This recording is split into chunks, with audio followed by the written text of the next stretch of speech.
Hi all, welcome to Blasters arena. ഇത്തവണത്തെ ISL നടക്കും എന്ന കാര്യത്തിലെ ഉറപ്പ് ഇന്നലെയാണ് നമുക്ക് ലഭിച്ചത്. കേന്ദ്ര കായിക മന്ത്രി ഇന്നലെ ഒഫീഷ്യൽ പ്രഖ്യാപനം നടത്തുകയായിരുന്നു. ഫെബ്രുവരി 14-ാം തീയതിയാണ് ISL ആരംഭിക്കുക. ഒരു ടീമിന് 13 മത്സരങ്ങളായിരിക്കും കളിക്കേണ്ടി വരിക.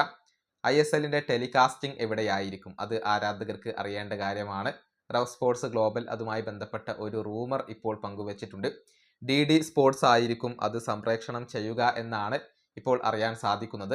അതായത് എല്ലാവർക്കും ദൂരദർശനിൽ സൗജന്യമായി കൊണ്ട് വരുന്ന ISL കാണാൻ സാധിച്ചേക്കും എന്നാണ് അറിയാൻ സാധിക്കുന്നത്. ഒഫീഷ്യൽ പ്രഖ്യാപനമല്ല, റവ് സ്പോർട്സ് ഗ്ലോബലിന്റെ റിപ്പോർട്ട് മാത്രമാണ്. ഇതോടൊപ്പം ആശിഷ് നേഗി മറ്റൊരു ആശങ്ക പങ്കുവച്ചിട്ടുണ്ട്. അതായത് ഇന്നലത്തെ യോഗത്തിൽ എല്ലാ ക്ലബ്ബുകളുടെയും ചീഫ് എക്സിക്യൂട്ടീവ് ഓഫീസർമാർ ആശങ്കയായിക്കൊണ്ട് പങ്കുവച്ച ഒരു കാര്യം, ഓൾ ഇന്ത്യ ഫുട്ബോൾ ഫെഡറേഷന് ഈ ഒരു ISL നടപ്പിലാക്കുന്നതോടുകൂടി വലിയ ലാഭം ലഭിക്കുന്നു, എന്നാൽ ക്ലബ്ബുകൾ എല്ലാവരും വലിയ നഷ്ടം സഹിക്കേണ്ടി വരുന്നു എന്ന ഒരു ആശങ്കയാണ് എല്ലാവരും പങ്കുവച്ചിട്ടുള്ളത്. അതിൻ്റെ ഒരു കണക്ക് ആശിഷ് നേഗി ഇപ്പോൾ വിവരിക്കുകയും ചെയ്തിട്ടുണ്ട്. അതായത് ഇത്തവണത്തെ ISL നടപ്പിലാക്കാൻ വരുന്ന ബജറ്റ് 24 കോടിയും 26 ലക്ഷം രൂപയുമാണ്.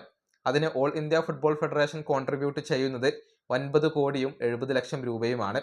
ക്ലബ്ബുകളുടെ സെൻട്രൽ ഓപ്പറേഷൻ കോൺട്രിബ്യൂഷൻ ആയിക്കൊണ്ട് വരുന്നത് 14 കോടി 56 ലക്ഷം രൂപയാണ്. അതുപോലെ തന്നെ ഫ്രാഞ്ചൈസി ഫീസ് ആയിക്കൊണ്ട് ക്ലബ്ബുകളിൽ നിന്നും ഈ ഒരു ഫെഡറേഷന് ലഭിക്കുക 14 കോടി രൂപയാണ്. അതായത് ആകെ ഓൾ ഇന്ത്യ ഫുട്ബോൾ ഫെഡറേഷന് ലഭിക്കുന്നത് 38 കോടി രൂപയാണ്. അതേസമയം ലീഗ് നടപ്പിലാക്കാൻ വരുന്ന ചിലവ് 24 കോടി 26 ലക്ഷം രൂപയാണ്.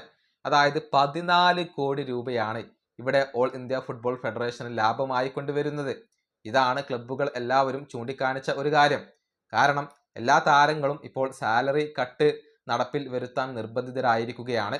മാത്രമല്ല ക്ലബ്ബുകൾ എല്ലാവരും വലിയ ഒരു നഷ്ടമാണ് ഇപ്പോൾ സഹിക്കേണ്ടി വരുന്നത്. അങ്ങനെ ക്ലബ്ബുകളും താരങ്ങളും നഷ്ടം സഹിക്കേണ്ടി വരുന്ന സമയത്ത് ഓൾ ഇന്ത്യ ഫുട്ബോൾ ഫെഡറേഷന് 14 കോടി രൂപ ലഭിക്കുന്നു. ഈ ഒരു ആശങ്ക ഇന്നലത്തെ മീറ്റിംഗിൽ തന്നെ എല്ലാ ക്ലബ്ബുകളും പങ്കുവച്ചതാണ്.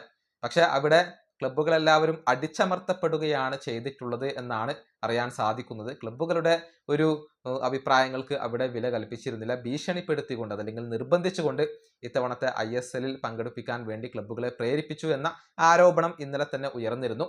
ഏതായാലും ക്ലബ്ബുകളെ കാത്തിരിക്കുന്നത് വലിയ നഷ്ടമാണ്. അതേസമയം ഓൾ ഇന്ത്യ ഫുട്ബോൾ ഫെഡറേഷനെ കാത്തിരിക്കുന്നത് ഇവിടെ വലിയ ലാഭമാണ്. ഈ വീഡിയോ അവസാനിപ്പിക്കുന്നു. അടുത്തൊരു വീഡിയോ കാണാം.